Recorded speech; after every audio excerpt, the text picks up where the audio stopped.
Baik, sebelumnya Bismillahirrahmanirrahim. Assalamualaikum warahmatullahi wabarakatuh. Selamat sore teman-teman semuanya yang sudah hadir. Terima kasih. Kesempatan yang luar biasa banget ya. Kita ada 110 dan harusnya ini akan bisa bertambah terus. Nah, jadi langsung aja teman-teman. Kita di hari ini kita tuh bakal mengenal, ya kan, dari A to Z, ya kan. Tapi seperti yang harus aku ingatkan dulu ke teman-teman semuanya, bahwasannya Photoshop, ya kan, itu kalau mau dipelajarin atau kita kita menyebut kita in general design ya, itu kalau mau dipelajarin itu layaknya kita makanan sehari-hari. Itu harus kita lakuin secara terus-menerus. Jadi, apa yang akan saya berikan di sini hari ini, day one, itu akan membuka cakrawala baru untuk teman-teman semua, bukan hanya dari segi tools, bukan hanya dari segi penggunaan, tapi lebih ke kita belajar fundamentals, habis itu kita ketahui, oh, apakah menjadi seorang desainer adalah pilihan yang tepat ya? Nah, kira-kira teman-teman tuh akan menanyakan jati diri teman-teman. Teman-teman tuh siapa? Nah, jadi ini kita summary dikit. Kita akan learn tentang logic dari Adobe Photoshop itu sendiri. Sebelum kita menggunakannya. Nah, otomatis dong. Kalau kita ingin memasak, kita harus tahu apa yang akan kita masak dan alat-alat apa yang akan kita gunakan, bener kan? Nah, inilah yang akan kita lakukan sama. Jadi, not only technical, jadi tidak hanya teknikalnya juga, tidak hanya mengenai teknikal, tapi kita akan mempelajari banyak hal mengenai dunia kreatif industri dan juga bagaimana cara mendapatkan uang. Pastinya sama teman-teman di sini, kalau kita udah ngomongin uang, mata kita udah hijau semua. Dolar, dolar, dolar, dan dolar. Nah, maka dari itu kita akan bahas kulik mengulik. Nah, sekarang di sini izin perkenalan. Nama lengkap gua Muhammad. Ini santai aja ya. Gua, saya, aku, kamu terserah ya. Nama lengkap saya itu Muhammad Yuda Alfayasa, Eskom ACP, ya kan? AKA dikenali Yuda Pongah, ya kan? Jadi kalau teman-teman tahu branding atau kalau mau follow di IG juga ada Yuda Pongah. Pongah tuh ompong tengah, teman-teman. Ini kalau teman-teman lihat sekarang gigi tengah saya tuh itu nggak ada ya, teman-teman ya. Itu kosong ya. Itu kosong guys. Ini nggak, bukan efek dari zoomnya ya, bukan ya. Ini emang asli. Aku tinggal di Lampung, ada yang dari Lampung, boleh nanti komen-komen juga di kolom komentar. Jadi aku adalah seorang profesional digital artist, udah lebih dari 11 tahun.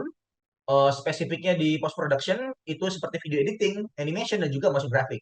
Nah, otomatis ketiga tadi video editing, animation, and motion graphic itu memerlukan eh, skill desain juga untuk menjadi seorang animator yang sempurna. Bisa kita katakan seperti itu, ya kan? Saya sudah tersertifikasi menggunakan Adobe After Effects, Premiere Pro dan juga Photoshop yang di-approve sama Adobe itu sendiri. Dan sekarang aku juga sibuk untuk ngelit sebuah post production team dan juga creative agency untuk membuat komersial. Nah, jadi untuk teman-teman, aku juga untuk nge-support teknik ini tadi, ya kan, aku punya expertise di desain grafik, udah lebih dari 15 tahun kalau aku ngedesain, itu di ilustrasi, habis itu digital painting, sama image manipulation. Aku udah ngebuat lebih dari 1.000 video dan animasi project, termasuk big project kayak YouTube Rewind, ya kan, yang lokal juga iya, YouTube Rewind Lampung. Kalau di pas YouTube Rewind Lampung tuh aku malah jadi sutradaranya, waktu itu pada tahun 2018. Itu ngedirect lebih dari 100 aktor dan juga aktris. Nah, ini Hall of Speaker. Jadi mungkin teman-teman ada yang sering lihat YouTube, ada yang tahu Rizal Muk. Jadi awal kali aku kerja aku sama dia untuk masalah edit pereditan itu tahun 2017 2018, ya kan. Itu itu sama dia. Habis itu di Kominfo, waktu itu Kominfo, Gunung Sewu, Ruang Guru, Lazada, dan saat ini fokusnya di My EduSoft sebagai senior motion graphic.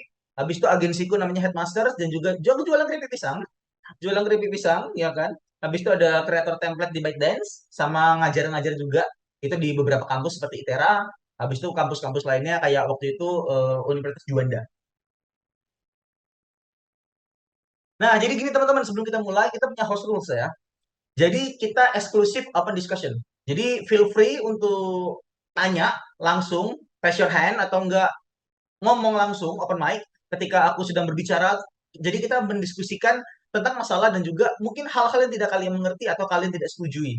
Kita bisa banyak bicara selama itu tentang kreatif industri. Jangan bahas tentang dunia perkokian, aku nggak ngerti. Jadi selama itu tentang dunia kreatif industri, aku pasti ngerti, insya Allah. Nah, sekarang sebelum kita mulai, kita bakal bertanya terlebih dahulu. Big why-nya kita mempelajari Adobe Photoshop. Big why. Tanyakan pada diri kalian sekarang, tanyakan pada diri di dalam hati kalian. Apa? Kenapa aku harus belajar teori desain? Kenapa aku harus belajar Photoshop? Kenapa harus setiap hari? Kenapa harus raster? Kenapa harus vektor? Kenapa harus Photoshop? Kenapa harga desain bisa mahal? Kenapa harga desain bisa murah? Tanyakan dulu big why-nya. Sebelum kita memulai segala sesuatu, tanyakan dulu big why-nya. Why? Ya kan? Bukan why-nya coki coki muslim atau apa coki dan muslim ya, bukan. Jadi tanyakan terlebih dahulu why besarnya teman-teman di sini itu mau apa. Nah, sekarang sebelum kita mulai pakai aplikasinya, kita kenalan dulu siapa kira-kira Adobe Photoshop. Apakah hanya sekedar aplikasi? Apakah bagaimana? Siapakah Photoshop? Ya kan kira-kira? Nah, jadi Photoshop teman-teman, Photoshop it's a magical tools. Gua nyebutnya magical tools ya kan. It's a magical tools can do anything what we want with very easy and efficient to use. Jadi sangat mudah untuk digunakan as long selama kita tahu konsep dan logiknya. Nah, di sini yang mau aku ajak teman-teman adalah we can make anything, kita bisa buat apapun kalau kita ngerti konsep dan juga logiknya. Nah, ini yang mau aku ajarin. Karena apa, teman-teman? Jujur, tutorial di luar sana, aduh, berjimut banyak banget. Banyak tutorial yang bisa ngajarin kita. Bahkan orang-orang yang lebih jago dari aku tuh banyak banget. Nah, tapi sekarang yang bisa memberikan ilmu fundamental itu nggak banyak. Big why-nya itu nggak banyak. Jadi, bayangin aja, dari raw foto almarhum Babe Cabita yang sebelah kiri tadi, ini original buatanku juga ya teman-teman ya. Jadi dari raw foto dan kita menerapkan beberapa konsep kayak composition, habis itu digital imaging, uh, FX, sama pakai kamera raw filter, kamera raw filter dan jadilah konsepannya seperti finalnya yang gambar yang di ujung kanan itu. Nah, jadi teman-teman, kita lanjut. Nah, sekarang kita nonton video terlebih dahulu.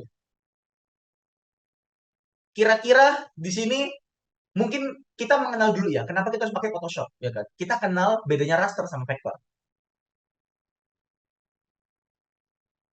BTW ada suaranya nggak ya teman-teman?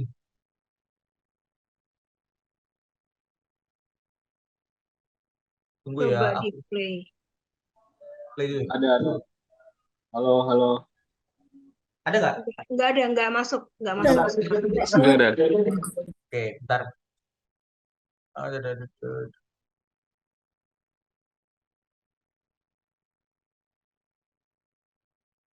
Share sound. Cek lagi ya. Yang berbasis vector. Vector merupakan Masuk? Udah masuk. Oke, siap. Lebih baik pakai Adobe Photoshop atau Illustrator sih? Mari kita bahas. Adobe Illustrator adalah aplikasi yang berbasis vector. Vector merupakan objek gambar yang tidak terikat dengan resolusi dan tidak mengalami penurunan kualitas saat diperbesar sebesar-besarnya. Sedangkan Adobe Photoshop adalah aplikasi yang berbasis raster. Raster adalah model grafis yang mana gambar dibangun berdasarkan kotak-kotak kecil yang disebut pixel. Dari segi penggunaan, Illustrator ditujukan untuk membuat sebuah gambar dan aset-aset baru seperti logo, brosur, banner, sampai template desain. Sedangkan Photoshop ditujukan bukan untuk membuat, melainkan mengedit dan memanipulasi gambar yang sudah ada. Photoshop memiliki keunggulan efek seperti coloring, lighting, masking, and compositing. Jadi, kalian pilih Illustrator atau Photoshop? Atau mau keduanya? Validasikan skill dan kemampuanmu dengan sertifikasi Adobe Certified Professional, Get Certified, Be Qualified. Nah, kebetulan juga di sini yang bikin videonya aku ya, teman-teman. Nah, jadi teman-teman semua perlu diketahui bahwasanya raster sama vektor itu sebenarnya balik ke kebutuhan kita.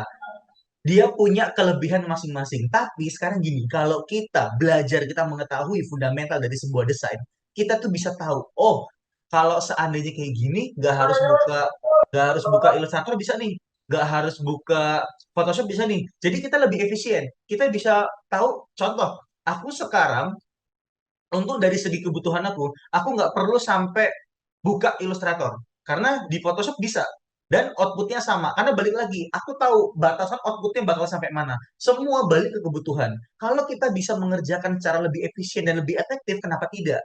Jadi tidak semuanya, teman-teman harus ingat, aplikasi Photoshop dan juga Illustrator itu hanyalah tools pembantu. Tools yang membantu kita untuk mempermudah pekerjaan kita menjadi sesuai dengan yang kita mau. Nah, jadi kalau Photoshop sendiri itu tadi sudah dibilang dia basicnya dia pixel. Alias kayak foto-foto kita, ya kan? Foto-foto kita itu foto kita tuh kebanyakan Photoshop tuh akan lebih digunakan teman-teman. Karena apa? Kalau kita bikin desain di Illustrator, ujungnya kita bikin skala. Kita bikin skala. Ketika kita mau ekspor atau kita mau render dari Illustrator, ujungnya kita akan bikin kan. Kita bikin skala yang ujungnya nantinya ujungnya gambar itu akan menjadi gambar bitmap atau gambar yang juga punya pixel. Ujungnya sama aja. Balik ke kebutuhan kita masing-masing.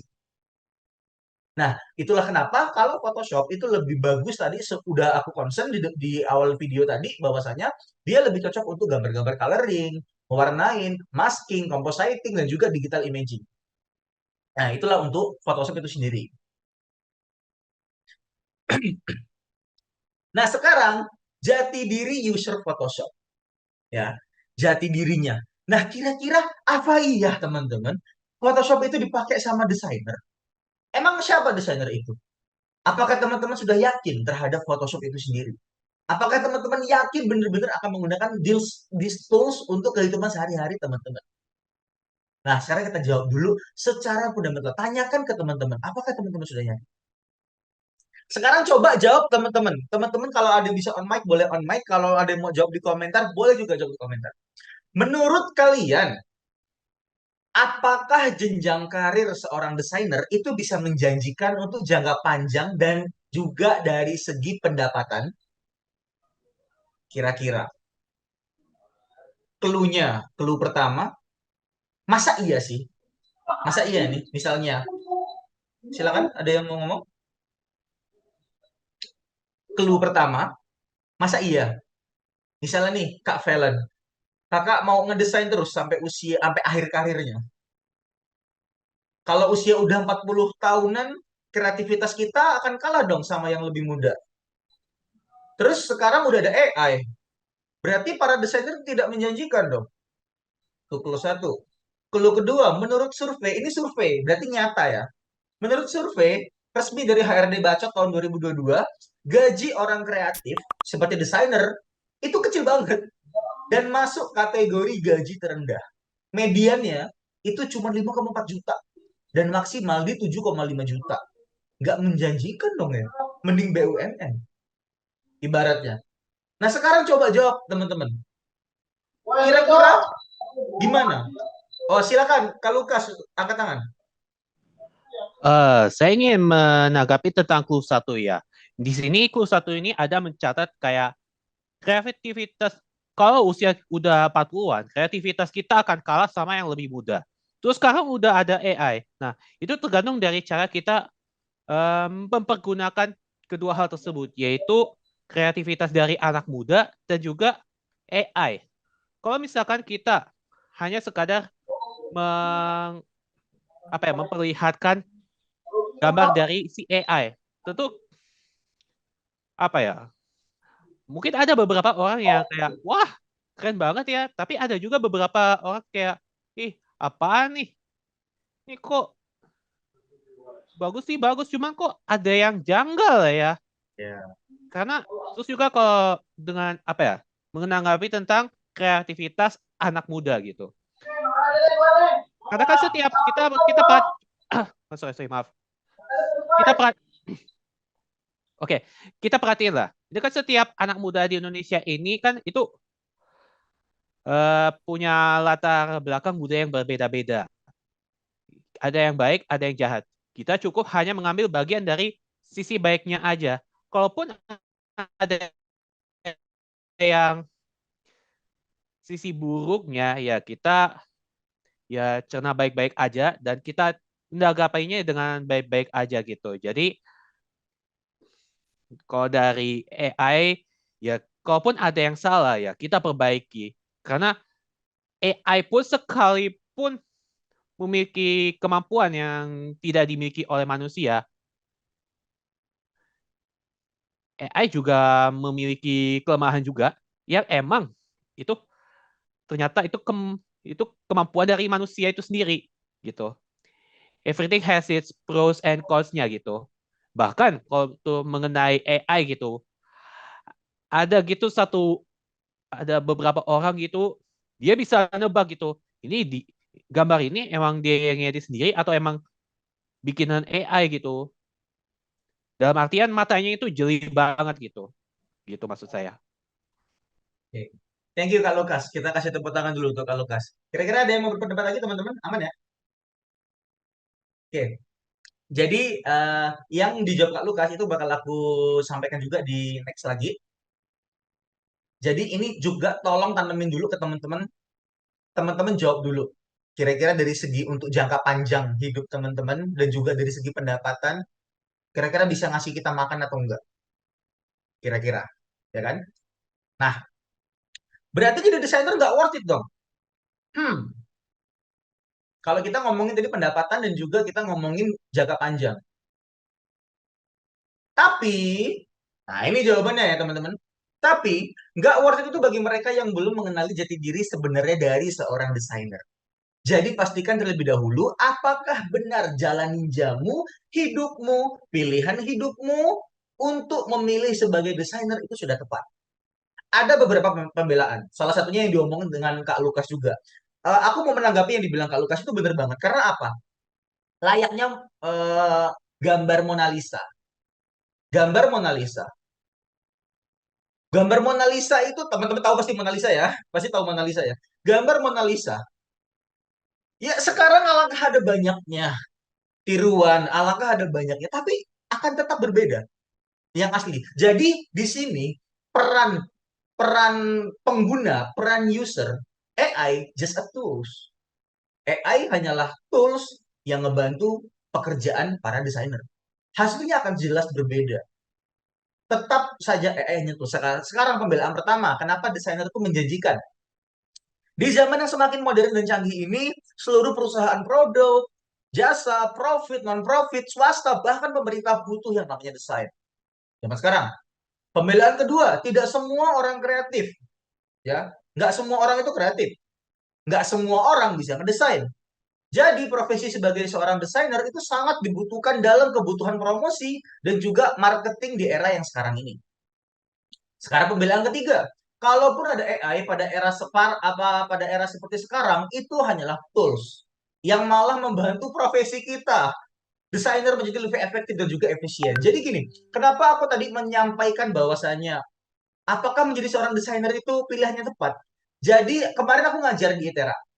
Ada beberapa mahasiswa, teman-teman ada yang mahasiswa di sini ya? Ya kan? Ada beberapa mahasiswa. Dia mahasiswa kuliah DKV, Desain Komunikasi Visual. Dia semester 7, dia udah mulai bertanya-tanya pada diri dia. Kak, bener nggak ya aku memilih DKV ini? Udah ada AI loh, aku takut digantikan. Kayak buat apa aku kuliah, kata dia kayak gitu. Jadi sebenarnya ini banyak ketakutannya. Banyak ketakutan orang. Karena apa? Karena belum mengenal. Karena kita belum mengenal. Nah sekarang, aku udah ngasih 3 pembelaan. Kenapa desainer itu masih menjanjikan di era sekarang. Tapi tetap aja, pembelaan ini masih semu dan bias. Ya kan? Ini kayak dibikin-bikin. Kenapa aku bilang dibikin-bikin? Karena pertanyaan utamanya adalah bagaimana desainer itu dari segi jangka panjang dan juga pendapatan. Kalau ketiga pembelaan ini hanya menjawab, oh desainer itu bagus. Tapi belum tentu menjawab yang lainnya. Belum tentu menjawab yang jangka panjang dan juga pendapatan. Nah sekarang fakta yang sebenarnya gimana sih? Ya kan? Rupanya menjadi seorang desainer di masa ini itu ada pathway, ada jalan karir. Ini sebenarnya semua berlaku di semua profesi pekerjaan. Pathway itu bagaimana? Ada desainer entry level, baru awal masuk. Ngedesain apa aja lah, ya belajar-belajar lah, hasilnya masih kayak mana lah, entry level. Ini adalah sebuah jalan kematian yang kita harus lewati terlebih dahulu. Yang kedua, desainer junior. Ya, desainer junior sudah mulai masuk ke ranah-ranah perusahaan, udah bermain dengan freelance. Desainer senior sudah mulai membagi pekerjaannya dengan junior-juniornya, sudah mulai berkolaborasi, kerjanya nggak hanya diri sendiri. Teman-teman, desainer tim dan desainer personal itu berbeda jauh, teman-teman. Desainer tim, desainer yang kerja di workspace, itu biasanya mereka punya yang namanya sistem. file namingnya rapi. Ya sama kayak teman-teman skripsi lah. Skripsi teman-teman ada di sini yang nulis final, final insya Allah, final oke, pasti final. Nah ibaratnya desain pun kayak gitu juga. Ada yang kayak gitu. Desain final, revisi akhir, revisi pasti gas. Pasti kayak gitu. Nah itu biasanya terjadi karena apa? Itu nanti akan kujawab juga. Jadi aku ngasih tahu dulu ke teman-teman semua di era sekarang ini kita nggak perlu takut lagi sama yang namanya jenjang karir. Aduh, aku masa sampai usia 40 aku mau ngedesain terus, pasti akan berkembang, teman-teman. Namanya pekerjaan yang kita lakukan setiap hari, setiap waktu, pasti akan berkembang. Kreativitas kita tuh gak akan mati. Ini contoh, aku kasih gambaran, teman-teman. Aku kasih gambaran sekarang ya. Dulu aku untuk ngebuat satu buah desain, ini aku kasih contoh. Dulu aku untuk ngebuat satu buah desain, itu aku perlu misalnya 3 hari. Brainstorming, produksi, sama finalisasi. Misalnya, ya kan? Karena tiap hari aku melakukan hal tersebut, aku menjadi expert. Pengalamanku naik. Oh, yang kayak gini doang mah gampang nih. Cepat. Akan ada perkembangan, akan ada dinamikanya. Jadi ada pathway-nya. Aman, teman-teman. Aman, tenang saja. Tidak perlu takut. Aman. Nah, sekarang kita ngebahas ini kenapa masih video editor. Ya.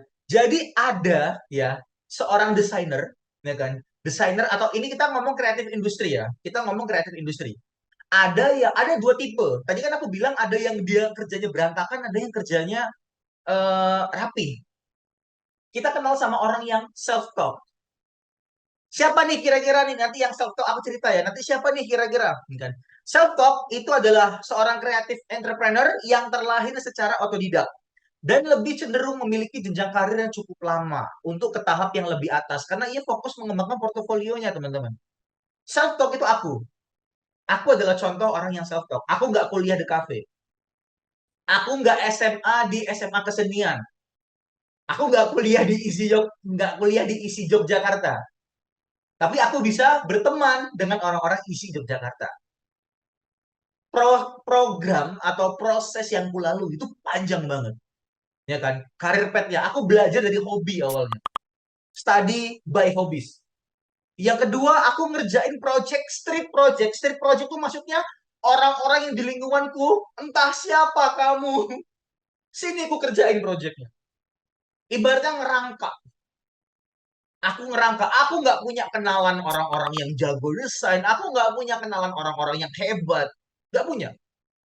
Aku memulai semua dengan ngerangkak. Aku jadi freelance terus setelah aku ngerjain street project, aku jadi freelance. Jadi freelance mulai mengeluarkan namanya invoice, belajar bikin surat-surat, perjanjian kerja. Habis itu jadi staff di agensi. Di agensi ini mulai memberikan pengalaman. Wah, begini mengatasi klien. Teman-teman, menjadi seorang desainer saja itu tidak cukup. Kita harus jemput bola. Belajar juga gimana cara nyari duit. Karena, ya balik lagi teman-teman. Ya kalau kita ngedesain nggak untuk kita makan, ya untuk apa? Kalau emang yang dasarnya sudah kaya raya, mungkin merugi karena ngedesain tidak apa-apa. Tapi kita pikirkan orang-orang yang saya pernah, ini cerita sedikit. Saya pernah nggak ngedesain, ya kan? Saya pernah nggak ngedesain, ya nggak makan. Teman. Ini cerita saya di masa lalu lah, 2016, 2017. Habis itu ujungnya, tingkatan tertingginya kita bisa bikin agensi sendiri. Nah, jadi orang-orang yang self-talk atau orang-orang yang otodidak itu cenderung lebih memikirkan hasil karyanya. Wah, idealis.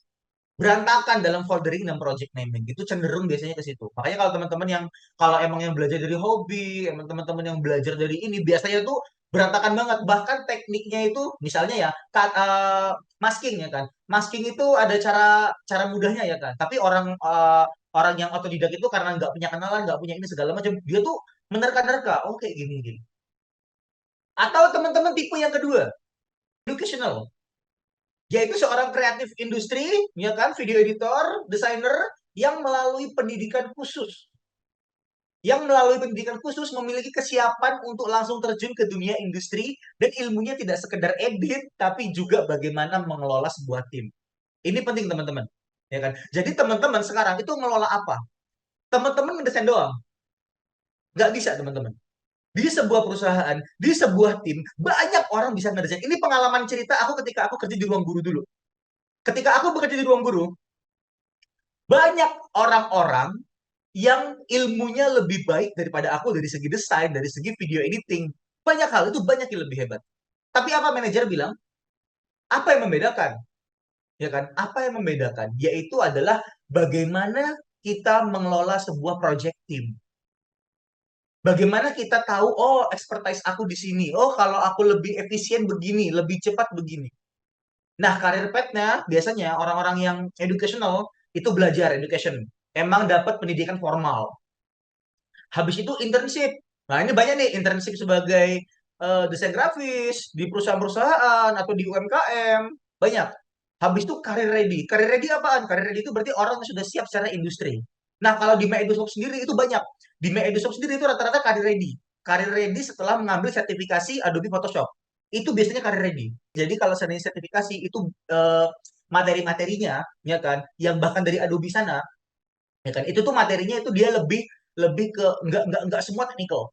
Karena balik lagi teman-teman, buat apa aku ngajarin hal yang teknikal yang di YouTube udah ada. Contoh saat ini aku ngajarin masking ke teman-teman semua. Masking di YouTube banyak. Itu contoh, ya kan? Nah, jadi aku lebih mengajarkan ke fundamental lah. Sertifikasi itu salah satunya nge-approve kita bahwasanya kita expert tidak hanya di bidang teknikal aja, tapi kita juga expert dalam project managing. Kita baik dalam memanage sebuah tim. Banyak hal-hal yang harus kita perhatikan sebagai seorang desainer. Habis itu terakhir corporate ready. Corporate ready berarti kita udah siap untuk memimpin di sebuah perusahaan. Nah, biasanya, tapi ada risikonya teman-teman. Kalau orang-orang yang educational, itu cenderung tidak menaruh perasaan pada pekerjaannya secara profesional. Contoh, kayak, yang penting selesai deh. Yang penting gue digaji deh. Kayak gitu. Beda sama orang-orang yang emang otodidak. Biasanya kalau orang-orang yang otodidak itu emang dia menaruh segala jiwanya, masakannya, bumbunya, semua di dalam karyanya itu. Tapi kalau orang-orang yang educational biasanya normalnya itu orang-orang yang penting yang penting rampung, yang penting selesai. Nah, jadi kita menjawab ya teman-teman. Untuk jangka panjang sudah terjawab bahwasannya desainer itu punya pathway untuk karir jangka panjang. Tidak perlu khawatir masalah kekik dengan persaingan ya. Apabila ada yang lebih bagus, faktanya ada banyak faktor yang mempengaruhi kita dalam berkarir sebagai seorang desainer. Terlebih lagi demand desainer di masa saat ini itu udah tinggi banget teman-teman. Di masa yang akan datang tuh dapat dipastikan akan semakin tinggi lagi teman-teman. Dengan varian pekerjaan lebih banyak.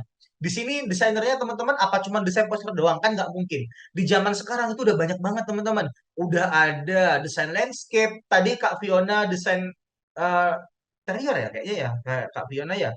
Habis itu ada desain 3D, UI UX dan juga lain sebagainya. Ada banyak sekarang variannya. Habis itu kita ngomongin jumlah gaji teman-teman. Nah, sudah terjawab bahwa desainer itu gajinya akan terus naik juga teman-teman dan bergantung pada pathway. Ini aku kasih tahu teman-teman. Dulu itu ngegambar maskot. Ini perbandingannya jauh ya teman-teman ya. Dulu tuh ngegambar maskot first time itu 150.000. 150.000 itu 2014 itu udah termasuk besar sih 150.000. Habis itu sekarang aku bisa punya rate itu nyampe 15 juta untuk satu gambar maskot. Satu gambar maskot itu bisa nyampe 15 jutaan. Nah, jadi teman-teman, memang kecil segalanya. Apabila kita masih baru, apabila kita masih pemula, hal ini diwajarkan kalau gaji kita kecil. Karena ilmu desain, ini aku kasih tahu, kenapa bisa gaji orang kecil? Karena ilmu desain itu bisa dipelajari secara otodidak, bahkan melalui YouTube. Alias, sadar diri teman-teman, kita itu sebagai desainer, kita tidak rare. Kita bukanlah spesies langka. Bayangin, siapa yang spesies langka? Orang-orang yang kerjanya Pertamina, tambang minyak. Sekarang aku tanya sama teman-teman, emang ada tutorial tambang minyak di YouTube? Gak ada. Tutorial tambang minyak di YouTube itu nggak ada. Adanya apa? Tutorial masking, tutorial Photoshop from zero to hero, itu banyak. Jadi jangan merasa bahwa kita desainer itu kita tuh istimewa. Cuman bukan berarti jumlah gaji kita itu nggak bisa bersaing. Kita bisa bersaing asalkan fokus. Seperti yang udah aku bilang ke teman-teman. Aku desain grafis sudah berapa lama? 15 tahun. 15 tahun itu mulai fokusnya. Sebelum itu ngapain? Sebelum itu ya masih pakai Photoshop. Aku mulai pakai Photoshop itu SD kelas 2, teman-teman. Itu cuman ngeganti kepalaku sama kepala elang. Sederhana banget. Aku melakukannya karena emang aku suka. Gitu ya, teman-teman ya. Jadi ini dia konklusinya, teman-teman. Ya, tanamkan dalam diri teman-teman ya, bahwasanya sekarang kalian memahami apakah profesi desainer itu merupakan pilihan yang tepat. Saat ini kalian tidak akan terjebak dalam kalimat, Kak, untuk buat desain ini harus pakai tools apa ya? Karena saat ini kalian sudah memahami bahwa tools hanyalah alat untuk merealisasikan imajinasi kita, yang sebenarnya dalam hal ini Photoshop itu sendiri adalah tools yang membantu merealisasikan imajinasi kita. Sesuai dengan judul kita hari ini, Realization Imagination, ya, itu dibantu oleh Photoshop. Dan jika sudah memilih desainer sebagai profesi hidup, asahlah terus dan buatlah kegiatan desain menjadi separuh kehidupan kamu, teman-teman. Buatlah seakan-akan itu adalah sarapan kamu. Buatlah seakan-akan kita itu akan sakit jika nggak ngedesain. Ya kan? Jika di kemudian hari rupanya kita tidak fokus, maka berhentilah. Karena teman-teman, fokus itu ada kepanjangannya. Ya, follow one course until sukses. Ya. Jadi ikuti satu jalur sampai kamu sukses. Ikuti satu sampai kamu sukses. Kalau semua ngerambah-rambah ya kacau. Ya. Nah, jika kita bicara teknis, ada ribuan, nah ini yang mau aku tekankan, ada ribuan bahkan jutaan tutorial orang yang dapat mengajari teknis penggunaan Photoshop dan juga desain. Namun tidak banyak yang bisa memberikan jiwa dan why-nya untuk seseorang melakukan desain. Nah, ini konteksnya kayak gini, teman-teman, konsepnya. Jika kita memberi makan orang lapar itu akan makan di hari itu aja. Tapi jika kita ajari dia cara mencari makan, maka dia akan makan setiap hari. Sama kayak yang aku ajarin ke teman-teman semua di sini hari ini, aku mau ngajarin teman-teman semua why-nya kita ngedesain. Kenapa kita harus mulai ngedesain? Jadi kalau seandainya emang masih ini, ya coba pikirkan kembali. Nah, sekarang kita sudah mulai masuk ke Photoshop-nya. Bagaimana penggunaan Photoshop-nya? Ini kan aku tadi share materi ini ke teman-teman. Teman-teman bisa lihat tutorialnya, itu ada di sini semua, teman-teman. Tutorialnya ya. Nanti teman-teman bisa lihat. Nah, kayak mulai dari yang sederhana, teman-teman. Saat ini teman-teman buka aplikasi teman-teman. Kalau teman-teman ada yang pakai Photoshop-nya, mungkin kalau Photoshop-nya gini, teman-teman. Mungkin dari teman-teman masih ada yang berpikiran takut. Takut karena, Kak, Photoshop nggak open source. Kak, Photoshop berbayar segala macam. Ingat, tanamkan diri dulu terlebih dahulu, teman-teman. Photoshop itu tools, ya. Jadi ada dua cara, ya kan? Cara yang pertama pakai aplikasi yang emang open source, ya kan? Kayak Affinity Designer, ya kan? Atau kalau mau pakai Photoshop, nggak apa-apa pakai bajakan, nggak apa-apa, asal tahu diri ya, teman-teman. Asal tahu diri. Dulu jujur, dulu tuh aku pakai Photoshop bajakan. Setelah aku dapat gajian, dapat uang, ya kan? Itu aku langsung kayak ke rumah panti deh. Kayak aku ngerasa bersalah banget nih. Ini hasil uang gue pakai aplikasi bajakan nih. Aku ngerasa bersalah banget. Kalau bisa, eh, kaya boleh, ya.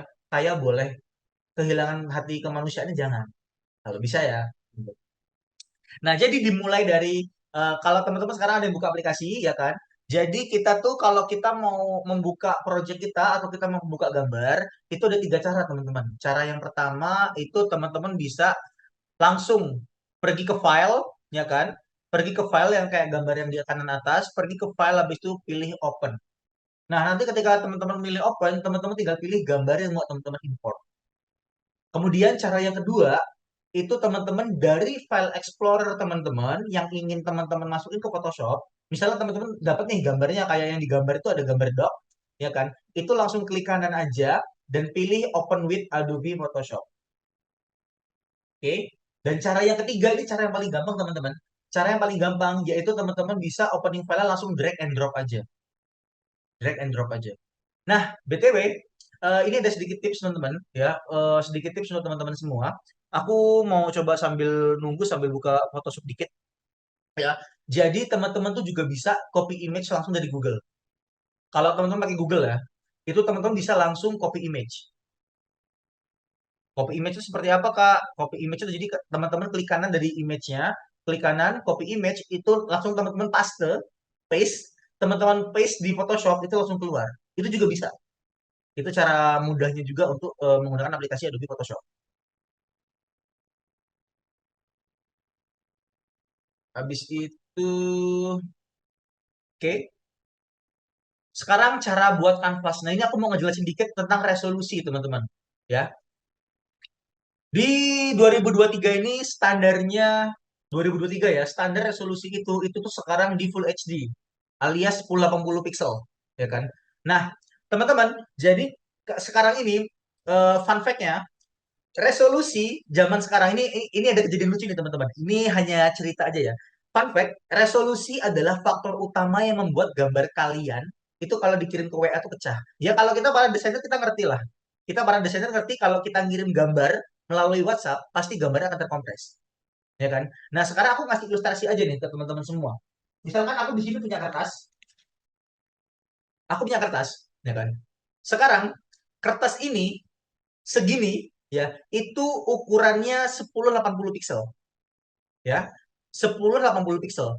Kemudian atasan kita atau klien itu bilang, "Mas, bisa nggak Mas 4K?" Tapi kualitas video original kita itu 1080 pixel. Pasti pecah kan? Kalau kita mengerti, pasti pecah. Ilustrasinya seperti ini. Ini 1080 mau dipaksa 4K. Akhirnya pecah. Beda kalau 1080 dibikin HD, tinggal dikecilin. Bisa. Tapi kalau gambar original kalian itu sudah maksimal, udah full HD itu udah maksimal, terus mau dibikin 4K pasti pecah. Jadi ini juga bisa mengedukasi ke teman-teman, kasih tahu ke klien tuh.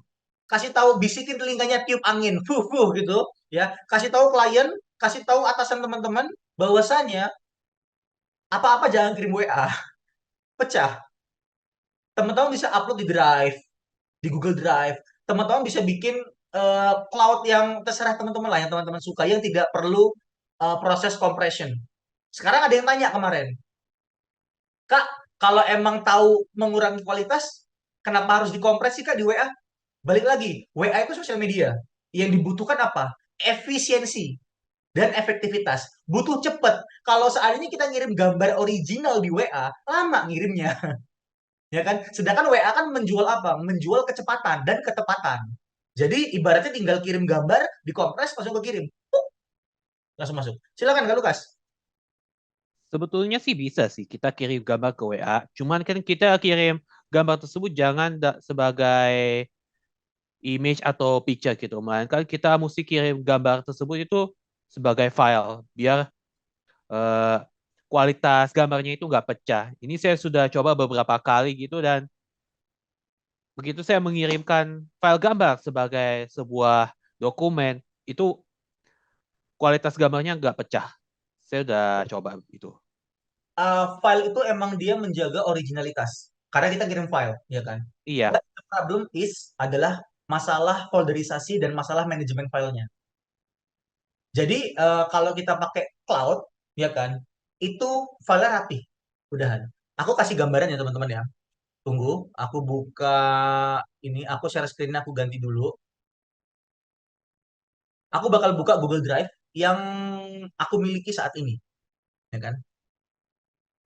Ini Google Drive yang lama ya teman-teman ya. Oke, share screen. Mana ini? Oh ini dia. Oke, harusnya udah tampil ya teman-teman ya. Jadi di sini ada file, dia rapi, namanya post production output.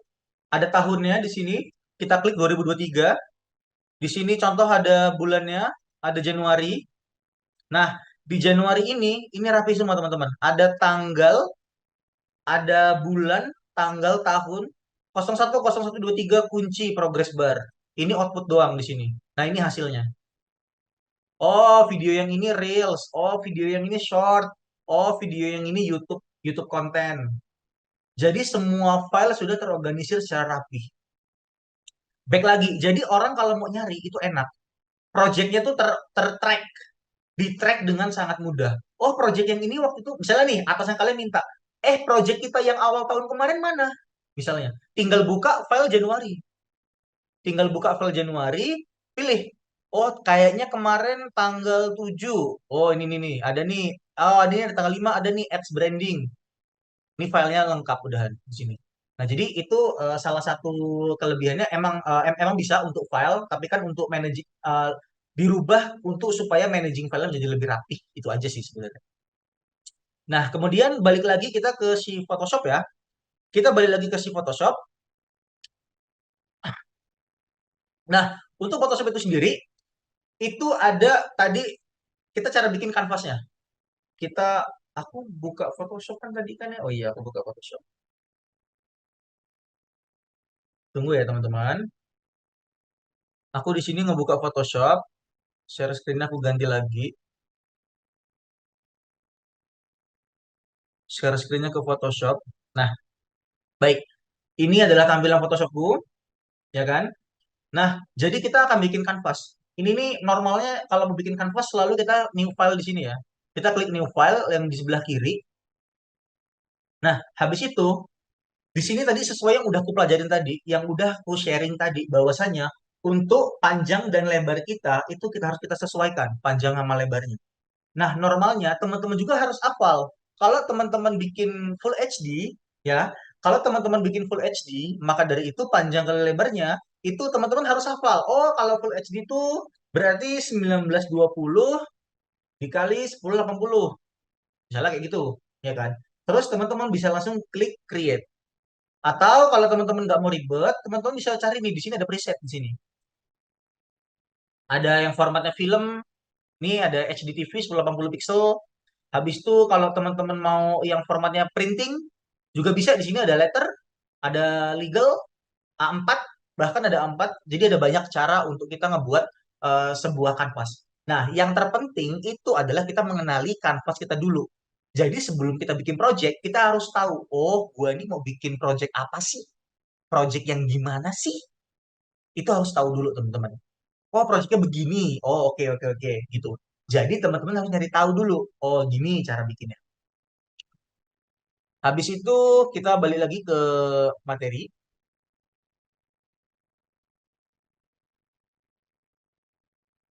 Ya,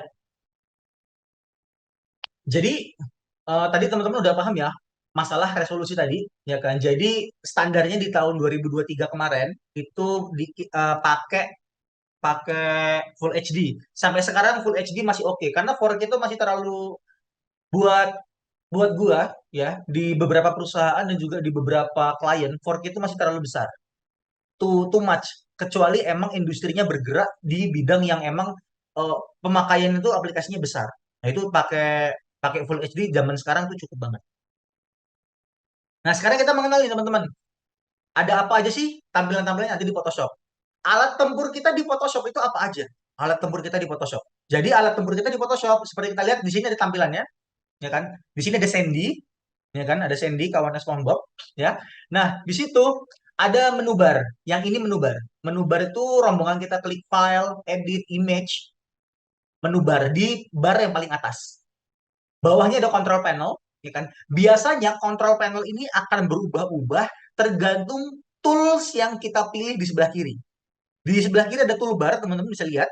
Ada toolbar. Nah, toolbar itu dia punya fungsi masing-masing. Nah, nanti toolbar control panel itu akan berubah-ubah tergantung dari toolbar kita. Habis itu ada dokumen window. Dokumen window itu berarti nanti file ini namanya ini gitu. Cuman kayak layaknya kita bikin di aplikasi Microsoft Word. Oh, ini file ini namanya ini itu aja. Habis itu yang ada sendinya itu kanvas. Ya, tempat kita ngedesainnya itu kanvas. Nah, bagian yang paling penting teman-teman, bagi para pecinta Adobe, ya kan, yang pakai After Effects, yang pakai Premiere, yang pakai Illustrator, kita tidak boleh ketinggalan sama yang namanya layers. Layers adalah part paling penting di kehidupan para Adobe Maker, di kehidupan ya desainer lah secara umum in general lah. Nah, jadi aku juga mau ngasih lihat ya teman-teman, toolbar itu ada banyak di sini. Toolbar ada banyak, tapi teman-teman harus hafal yang wajib aja. Contohnya move tool ya. Habis move tool tuh ada V, ini teman-teman bisa lihat tadi di materi juga ada ya. Ada move tool, Habis itu kalau teman-teman mau masking ada banyak cara, ya kan? Bisa pakai quick selection, habis itu bisa pakai magic wand, ya kan? Atau sekarang kalau di Photoshopku itu bisa ini, bisa pakai AI sekarang ya. Udah kayak CapCut, dia cepet kalau di Photoshopku ya. Habis itu crop, ada paint. Nah, jadi teman-teman hafal yang wajib-wajib aja. Teman-teman harus hafal yang emang urgent aja, yang sesuai dengan kebutuhan teman-teman. Nah, kapan kita bisa tahu kebutuhan kita, ya kan? Itu ketika teman-teman sudah praktek ngedesain. Oh, ini yang kubutuhin. Oh, rupanya ini yang kubutuhin. Gitu, teman-teman. Nah, ketika teman-teman ngedesain juga, di sini aku nggak akan ngejelasin panjang lebar, ya kan? Intinya adalah ketika mau ngedesain, teman-teman juga harus kenal sama desain prinsipal. Teman-teman harus tahu prinsip-prinsip dalam desain. Ada balance, emphasis, ada banyak prinsip desain itu ada banyak banget. Dan setiap kali kita mau ngedesain, itu disesuaikan aja kebutuhannya. Jadi teman-teman harus hafal sama desain prinsipal. Nanti teman-teman bisa baca sendiri desain prinsipal itu yang kayak mana, kurang lebihnya. Ya, jadi aku ngasih tahu dulu hal-hal yang harus teman-teman perhatikan. Nah, di sini udah mulai ada materi nih, teman-teman. Di sini ada materi-materi yang teman-teman bisa ketahui gimana cara penggunaannya ya. Nah, sekarang kita mengenal bagian paling penting bagi bagi saya. Bagi saya bagian terpenting dalam menggunakan Photoshop adalah layers. Layers itu adalah jantung paru-paru tenggorokan, teman-teman. Penting banget. Layers adalah kerangka penyusun dalam pekerjaan, ya kan? Mudahnya, layers merupakan sebuah lapisan-lapisan gambar yang ditumpuk ke atas. Nih, kayak sebelah kanan ini ya, teman-teman. Ini layers. Ada bottom bun, ada patty, ada cheese, ada tomato, dan juga top bun. Ya. Nah, jadinya ibaratkan bahwa saat ini kalian sedang memegang burger, ya. Ibaratkan dengan burger. Nah, burger itu kan punya berbagai macam lapisan ya.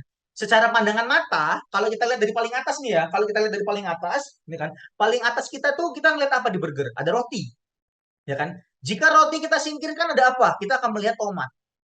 Setelah tomat kita pinggirin, kita akan melihat keju. Setelah keju kita pinggirin, kita akan melihat dagingnya, patty. Habis itu di bawah patty ada roti lagi. Nah, layers itu ibaratkannya seperti itu, teman-teman. Di sini ada video juga, teman-teman ya. Teman-teman bisa lihat tuh. Setiap kali layers aku patiin, dia akan muncul. Aku patiin cheese, maka akan muncul patty-nya secara utuh. Aku matiin patty, maka akan tinggal roti paling bawahnya aja. Dan begitu seterusnya. Inilah layers. Dan kalau susunannya kita ubah, seperti aku gambar ini, lihat nih. Di sini urutan kita udah nih. Roti, daging, keju, tomat, dan juga roti lagi paling atas. Sekarang aku ubah, si daging atau si patty aku taruh di lapisan paling bawah. Maka secara visual gambarnya akan seperti ini. Patty-nya akan ketimbun sama roti paling bawah. Dan patty-nya akan ketimbun sama keju. Kenapa hal itu bisa terjadi? Karena patty berada di layer paling bawah. Jadi, ingat teman-teman, layers itu adalah hal yang paling penting. Teman-teman sering nemu nih di Photoshop, mau ngasih tulisan, mau ngasih teks. Kak, aku udah ngasih teks, Kak, tapi kok teksnya nggak keluar. Perhatiin layar teman-teman. Mungkin teksnya ada di bawah foto. Itu sering banget kejadian. Teksnya, tapi tapi orang itu udah panik duluan. Kak, ini gimana? Kak, ini gimana? Nggak, jangan panik dulu, teman-teman. Santai, santai. Photoshop itu harus dijinakkan, teman-teman. Ya, Photoshop itu harus kita gunakan dengan santai. Jadi itu ya, teman-teman sudah mengerti masalah layers. Oke, jadi alasan aku juga kurang suka ya, teman-teman. Kurang suka sama eh, ngasih materi yang jor itu karena kita semuanya harus bertahap, ya kan? Semuanya harus bertahap. Jadi kita bisa nyari dulu. Kita bisa nyari dulu kira-kira yang mau kita buat itu apa dulu. Kita harus tahu apa yang mau kita buat, baru kita bisa nyari nantinya. Ya, ini Kak Niam gambar-gambar di layar. Ya. Nah, jadi sekarang kita tahu nih, kita belajar dulu Smart Object.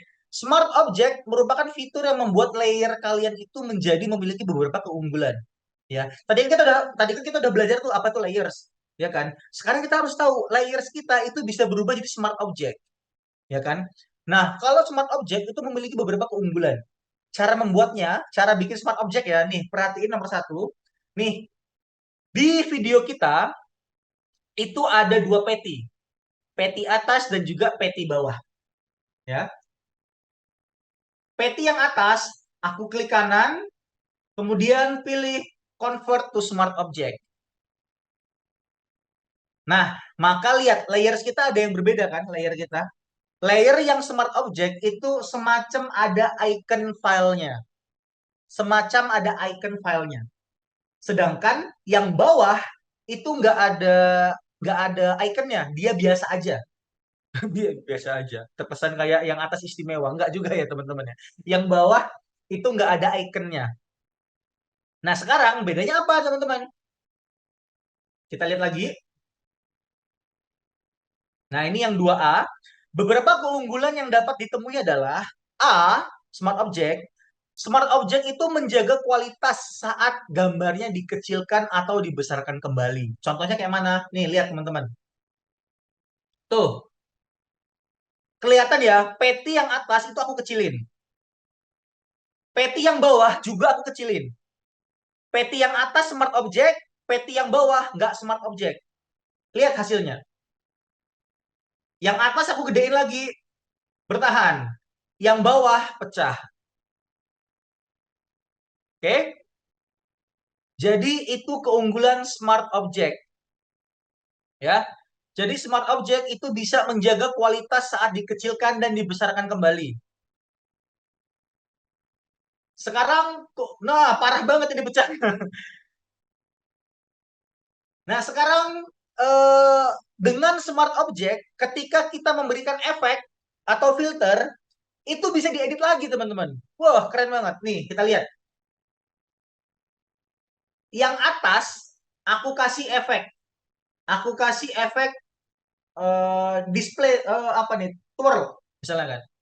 Nah, peti yang atas itu mengkok. Apa bahasa mengkok? Peti yang atas melungker, ya. Peti yang atas melungker. Peti yang bawah sama, aku twirl juga, melungker juga peti yang bawah. Tapi kita lihat nih teman-teman. Peti yang atas itu bisa kita edit lagi teman-teman. Tuh. Bisa kita sesuaikan lagi efeknya. Peti yang bawah nggak bisa. Jadi dengan Smart Object kita bisa mempertahankan efek itu loh. Jadi efek itu kayak disimpan. Nggak langsung dihabiskan gitu nggak. Nah itu keuntungan Smart Object. Nah tuh yang atas. Habis itu keuntungan yang ketiga. Ya, keuntungan yang ketiga, Smart Object itu layaknya kalau aku pakai dua bahasa. Kalau di orang-orang yang udah belajar After Effects, Smart Object itu sama kayak Recompose. Kalau orang-orang yang belajar Premiere Pro, Smart Object itu kayak nesting. Jadi Smart Object itu bisa menjadi grup atau kanvas baru. Lihat teman-teman, ini aku kasih contoh ya teman-teman. Lihat. Nah, aduh, kelewatan. Smart Object, peti yang atas itu bisa aku klik 2 kali. Dan aku akan masuk layer baru. Dan ketika layer barunya ini aku otak-atik, nah aku kasih gambar senyum kayak gini, ketika aku balik, dia langsung ke implement. Secara otomatis. Kalau yang bawah itu nggak bisa. Ya, jadi itu keuntungan dari Smart Object, teman-teman. Oke, jadi kita tahu dulu, sebelum kita masak kita harus tahu dulu Smart Object. Nah, tadi kan kita udah ngomong banyak masalah Smart Object. Sekarang kita ngomong masalah rasterize. Rasterize merupakan layer mentah, layer mentah ya, yang tidak ada icon file tadi.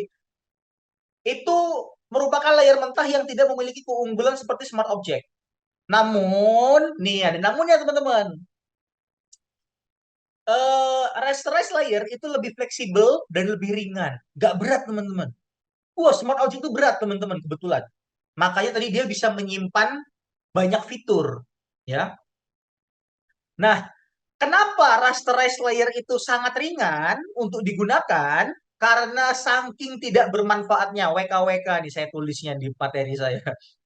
Cara membuatnya adalah ya, Jadi ini ceritanya kita mau ngebuat smart object jadi rasterize ya. Caranya gini, teman-teman. Pada smart object kita klik kanan, habis itu klik rasterize layer. Nah, nanti otomatis setelah kita klik, nah, yang tadinya smart object itu sama jadinya kayak yang di bawah. Jadinya sama dia. Habis itu ada beberapa keunggulan tapi teman-teman. Ada beberapa keunggulan dari rasterize layer.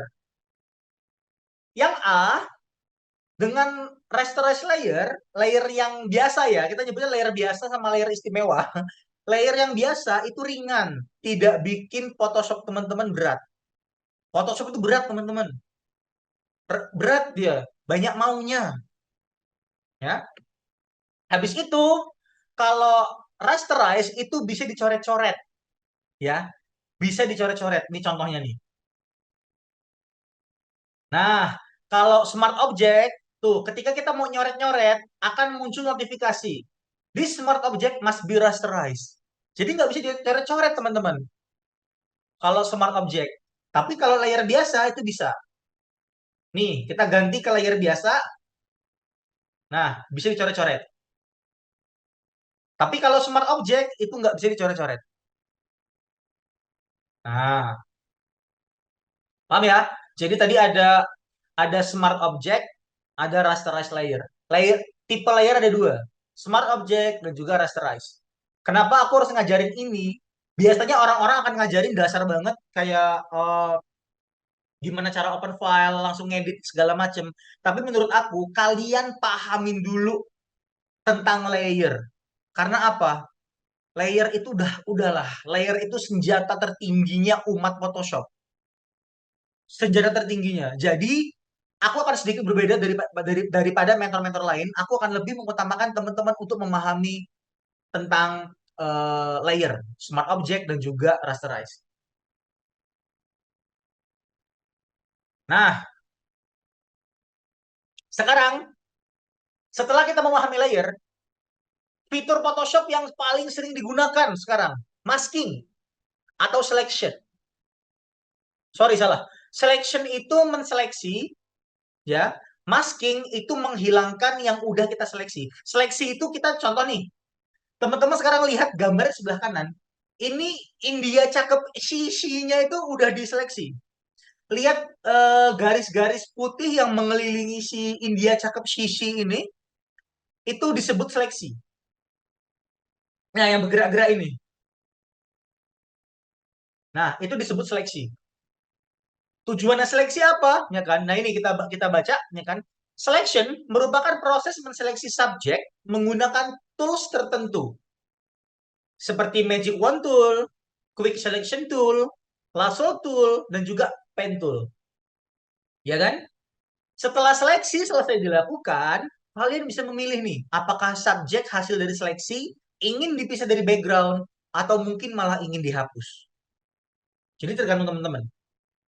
Ya. Yang kedua, sekarang kita lakukan masking ala profesional. Nih, kebanyakan teman-teman, orang-orang setelah menseleksi, dia main hapus-hapus aja. Dia nggak rapi. Resikonya apa teman-teman? Kalau kita main hapus-hapus aja, jadinya nanti kayak gini. Kita tonton dulu ya teman-teman ya. Sudah terseleksi, kemudian nih aku klik, entah kelihatan atau enggak teman-teman, di kiri, di sebelah kiri itu gambar yang di apa video kanan itu aku klik seleksi yang kotak, gambar kotak itu aku klik. Hasilnya akan seperti ini, terseleksi. Nah, akan muncul nih teman-teman di layernya. Di layernya akan muncul gambar hitam putih. Gambar hitam putih artinya apa? Yang putih itu yang ditampilkan alias si kakak India ini, yang hitam itu yang ditutupin ibaratnya, yang tidak ditampilkan alias si siapa? Si background. Jadi gambar hitam putih itu menandakan hitam itu disembunyikan, putih itu ditampilkan. Itu teori masking. Jadi bukan nggak ada istilah backgroundnya dihapus, itu nggak ada. yang ada backgroundnya disembunyikan. Itu teman-teman. Ganti fundamental teman-teman. Gue mau dong hapus background. Bukan, ya. Sembunyikan background. Itu ya cara untuk masking. Tadi caranya untuk ngemasking ada banyak cara ya. Tadi ya bisa pakai Magic Wand Tool, Quick Selection Tool. Itu teman-teman bisa nyoba sendiri nanti, ya. Nah ini contohnya tadi yang udah aku kasih gambaran. Bahwasanya putih itu menampilkan. Jadi tadi aku mewarnai. Nah tadi kan ini kan di sini kan di sebelah deket-deket sorbannya si kakak kakak ini kan ada yang hilang nih gambarnya, warnanya. Nah itu aku coba brush pakai warna putih. Kenapa pakai warna putih? Balik lagi, warna putih tujuannya untuk menampilkan. Warna hitam tujuannya untuk menghilangkan atau menyembunyikan. Seperti ini, tuh. Kalau aku warnai dengan warna hitam, dia akan hilang. Itu teori selection dan masking. Ini secara profesional yang harus kita lakukan.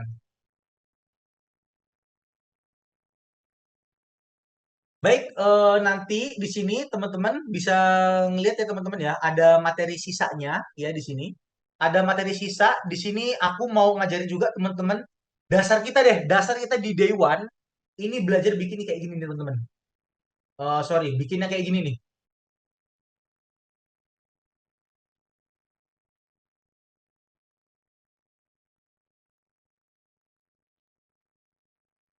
Ya,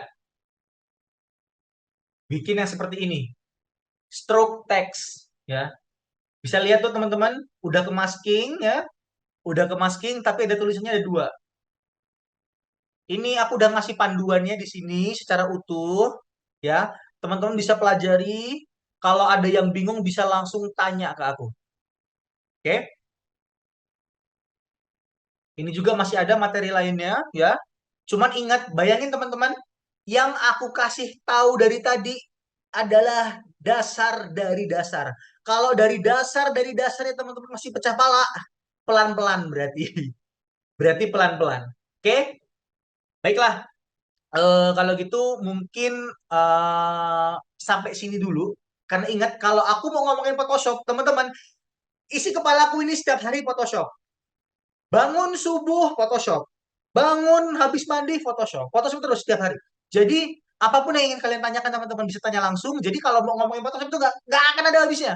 Sampai aku ngomong sampai menggebu-gebu. Jadi aku nyampe aus banget sekarang. Mana air minum? Oke, ya aku nyampe terlalu menggebu-gebu ibaratnya. Jadi teman-teman eh, pelajari aja dasar-dasarnya, pakai yang udah aku ajarin tadi dan tanyakan kembali lagi tanyakan pada diri teman-teman apakah teman-teman sudah desainer banget apa belum. Oke?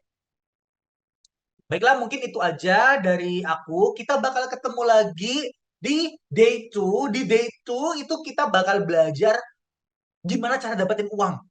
Langsung kita bakal belajar gimana cara dapetin uang. Karena balik lagi teman-teman, teknis aku cuman mau teman-teman silahkan banyak tutorial.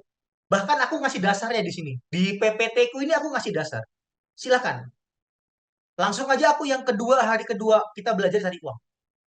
Di mana, gimana, portofolio, terus gimana, kenapa desain ada yang mahal, ada yang murah, kenapa logo Xiaomi cuma ngeganti ujungnya doang bisa nyampe 4 miliar. Nah, itu bakal kita bahas di hari kedua. Pastiin datang ya teman-teman ya di hari kedua ya. Mungkin itu aja dari Yuda Pongah. Thank you banget. Jangan lupa di sini ada ininya teman-teman ya. Weh. Jangan lupa ada Instagram @yudapongah. Kalau mau follow nanti bisa kabarin aja bilang Kak aku peserta yang tadi Kak. Nanti hari kita fallbackan ya teman-teman ya. Mungkin itu aja dari Yuda Pongah. Thank you. Aku balikin lagi ke Ale. Thank you teman-teman semua. Oke, baik. Kak, apa ada tips untuk mendesain display dan maskot untuk suatu brand, ya kan? Kayak supaya bisa mendesain yang unik, mungkin langkah-langkah kakak bisa mencapai desain yang unik. Oke, hal yang harus teman-teman lakuin pertama kali adalah studi banding, ya. Studi banding atau mencari referensi. Itu hal yang udah wajibnya luar biasa, mencari referensi. Cari desain-desain yang menurut teman-teman itu bagus dulu. Cari dulu. Cari sebanyak-banyaknya desain yang teman-teman bagi teman bagus. Oh, ini kayaknya displaynya bagus nih, kumpulin. Apa itu kegiatan apa namanya? Itu disebut mengumpulkan mood board. Jadi nanti teman-teman satuin desain-desain yang menurut teman-teman bagus, desain-desain yang menurut teman-teman, oh ini sesuai nih sama yang pengen aku buat. Itu dikumpulin dalam satu papan, papan tersebut disebut mood board, ya kan? Dikumpulin. Misalnya kliennya teman-teman tuh Pertamina. Berarti teman-teman harus nyari desain-desain atau maskot-maskot yang warnanya biru. Ikan misalnya kan, ikan biru-biru, habis itu merah, merah apa? Pokoknya dicari yang sesuai dengan mood board teman-teman. Jadi perbanyak dulu referensinya. Oh, itu yang bagus nih kayak gini, yang jelek kayak gini. Itu dikumpulin dalam satu. Jadi supaya bisa ngedesain yang unik, ya kan? Habis itu tambahin bumbu pemanis. Bumbu pemanis apa? Misalnya teman-teman udah dapat mood boardnya nih, udah dapat mood boardnya. Oh kayak gini nih yang bagus-bagus kayak gini aja segala macam. Nah teman-teman langsung kasih bumbu pemanis. Pemanisnya apa? Berikan yang tidak masuk akal. Hah?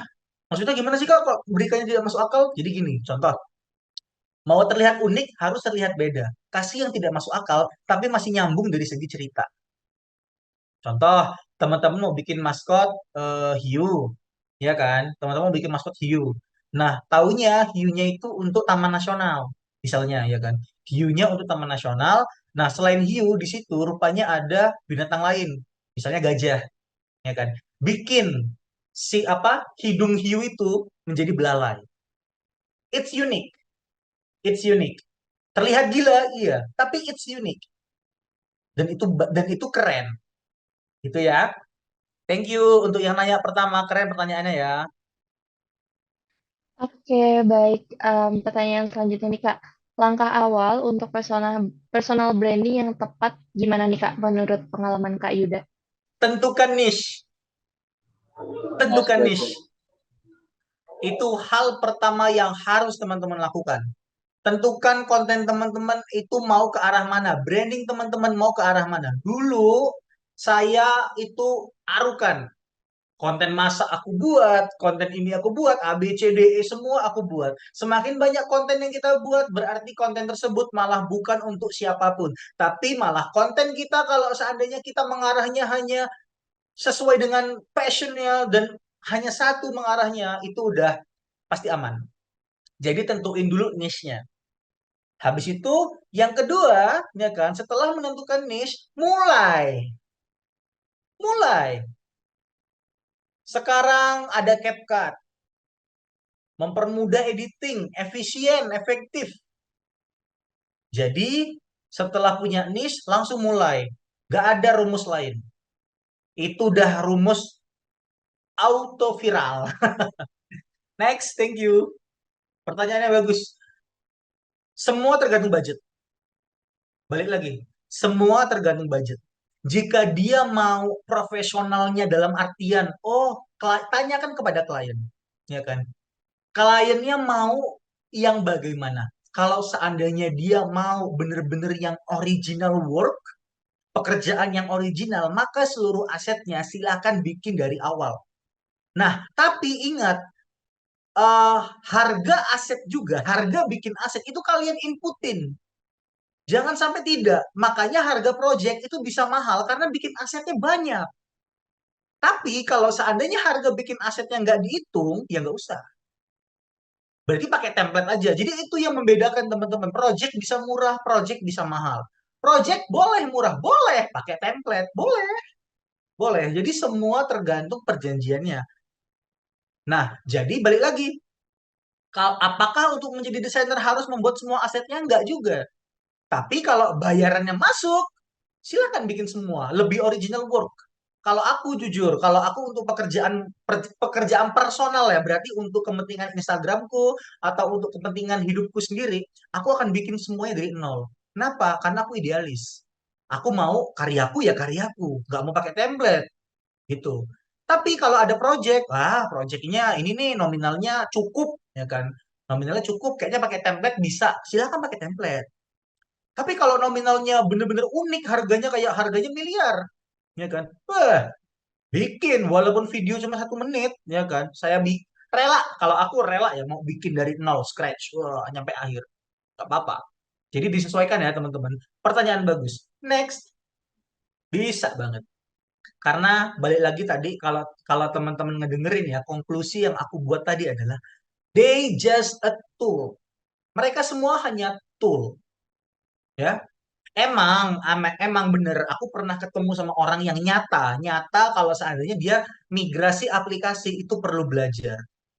Tapi kan belajarnya nggak akan selama orang yang baru mulai gitu kan. Ibaratnya migrasi ke aplikasi dari Corel ke Adobe, it's very easy thing menurutku. Sangat easy, sangat easy. Bahkan jadi punya perbandingan.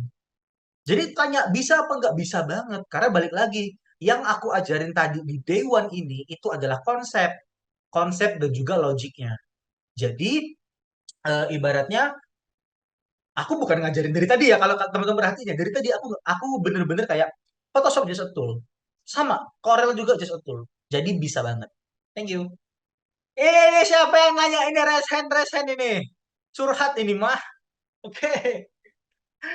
Baik, bagaimana menghadapi klien yang cerewet? Satu, ya kan? Satu, ini jujur agak susah. Kenapa aku bilang agak susah? Kalau di kasus saya punya privilege. Apa privilege saya? Saya bisa ngomong.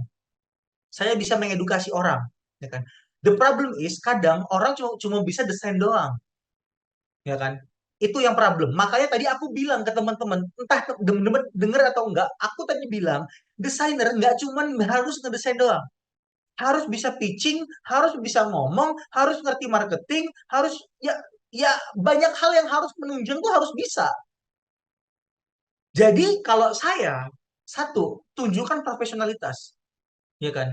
Contoh dicerewet, Kak, aku mau sih Kak revisi ini Kak gini gini gini. Jelasin secara profesional. Kak, izin Kak, mohon maaf Kak sebelumnya. Jadi kan kemarin kita sudah deal nih Kak briefnya. Bahwasannya model desainnya itu seperti ini. Seperti Monas. Nah, dan ini kan draftnya udah jadi Kak. Terus kakak tiba-tiba minta desainnya diganti jadi patung Surabaya. Itu sama kayak bikin ulang dong, ya nggak? Nah, bilang aja. Nah, itu Kak, itu revisi yang major menurut saya, Kak. Jadi, aku nggak bisa nge-approve-nya, Kak. Gitu. Lebih bagus lagi, teman-teman bikin kontrak atau PK, perjanjian kerja. Gitu. Cara ngadepinnya. Pasti. Pasti lulus. Thank you.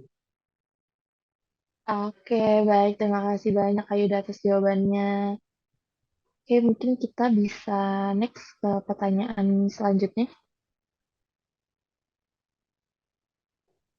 Oke, ini Kak, ada pertanyaan. Kalau belajar dari dasar di mana Kak?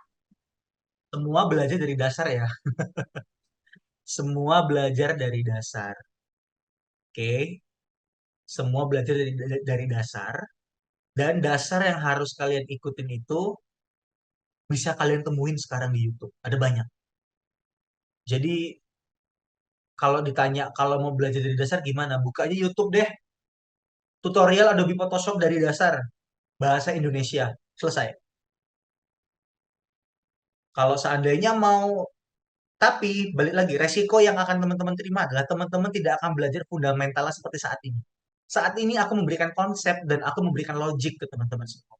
Jadi ketika teman-teman belajar membuat desain, teman-teman bisa ngerti semua. Gitu ya, kalau mau belajar dari dasar. Di mana? Oh, sorry, tadi di mana ya? Di mana? YouTube. Satu. Ya, YouTube. YouTube-nya itu teman-teman bisa ke YouTube dasar itu, aduh aku udah lama nggak ngikutin. Kalau dulu itu ada namanya Photoshop Training Channel. Itu kalau dulu aku ngikutin dia, Photoshop Training Channel. Cuma aku kalau, cuman aku tuh Photoshop karena aku dari SD ya. Jadi aku jarang lihat yang tutorial dasar. Cuman cari aja di YouTube itu banyak. Thank you. Oke. Jadi gini teman-teman, eh mengambil sertifikasi itu sebenarnya balik ke kesiapan kita, ya kan? Bukan layaknya ujian SIM. Kalau ujian SIM itu ada batas usia ya. Ada ada minimal usia. Tapi untuk mengambil ujian SIM, syaratnya apa? Siap dulu. Siap atau enggak? Ya kan? Nah, jadi saran terbaik dari saya adalah teman-teman siap atau enggak? Udah merasa dasar belum di Photoshop? Merasa dasar itu udah cukup loh teman-teman untuk ngambil sertifikasi. Udah cukup banget merasa dasar. Apalagi sertifikasi di MyEdusoft itu ada Gmatrix-nya, ada bahan ajarnya. Jadi teman-teman tidak perlu takut untuk gagal, tidak perlu takut untuk mengambil sertifikasi karena sudah ada bahan ajar yang terbukti akan membantu teman-teman untuk lulus sertifikasi. Tidak perlu takut.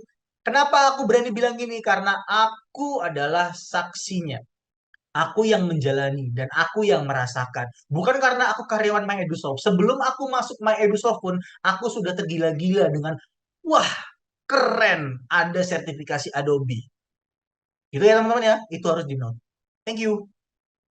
Oke, eh, first of all, ya teman-teman, memang bahwasanya semua karya seni itu ada copyright-nya.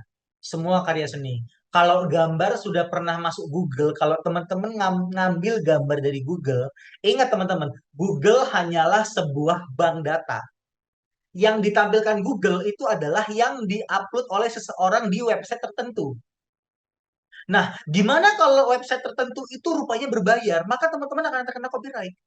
Jadi make sure carilah aset yang emang disediakan oleh yang gratis. Free pick ada yang gratis. Free pick. Tuh, ada yang gratis. Habis itu Unsplash, Pexels, Pixabay. Ada banyak.